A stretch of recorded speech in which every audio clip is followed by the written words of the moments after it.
فضائی مشرق وسطی میں کشیدگی کے بادل ایک بار پھر منڈلا رہے ہیں، مگر اس بار یہ کشیدگی مسلم ممالک کے درمیان پائی جا رہی ہے، لیکن اس کشیدگی میں اسرائیل کا بھی ایک کردار ضرور ہے۔ اسرائیل کے کردار اور اس گریٹ گیم سے متعلق بات کرنے سے قبل آپ کو بتاتے چلیں، آج سعودی قیادت میں قائم عرب اتحاد نے یمن کی مکلا بندرگاہ پر فضائی حملہ کیا ہے، جس میں ایسے ہتھیاروں اور جنگی گاڑیوں کو نشانہ بنایا گیا ہے جو متحدہ عرب امارات سے آنے والے جہازوں سے اتاری جا رہی تھیں۔ سعودی خبر رسال ادارے کے مطابق یمن میں موجود بندرگاہ مکلا کو بیرونی فوجی امداد حاصل ہے، جس کے خلاف محدود فضائی کارروائی کی گئی ہے۔ اتحادی افواج کے ترجمان بریگیڈیئر جنرل ترکی الملیکی نے میڈیا کو بریفنگ دیتے ہوئے بتایا ہے کہ متحدہ عرب امارات کی بندرگاہ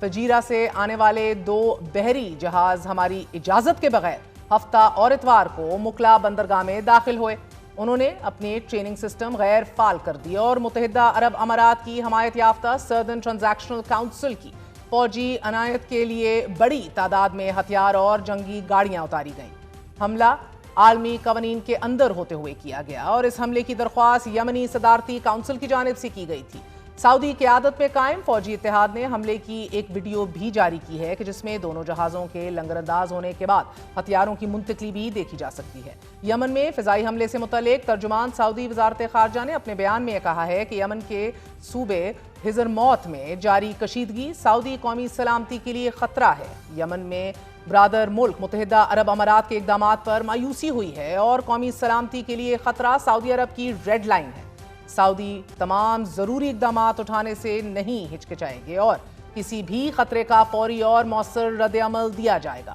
یمن میں فضائی حملے کے بعد یمن کی صدارتی کونسل کے سربراہ راشد العلیمی نے متحدہ عرب امارات کے ساتھ مشترکہ دفاعی معاہدہ منسوخ کرنے کا اعلان کرتے ہوئے UAE سے یہ مطالبہ کیا ہے کہ وہ یمن میں موجود اپنی تمام فورسز کو 24 گھنٹوں کے اندر اندر نکال لیں۔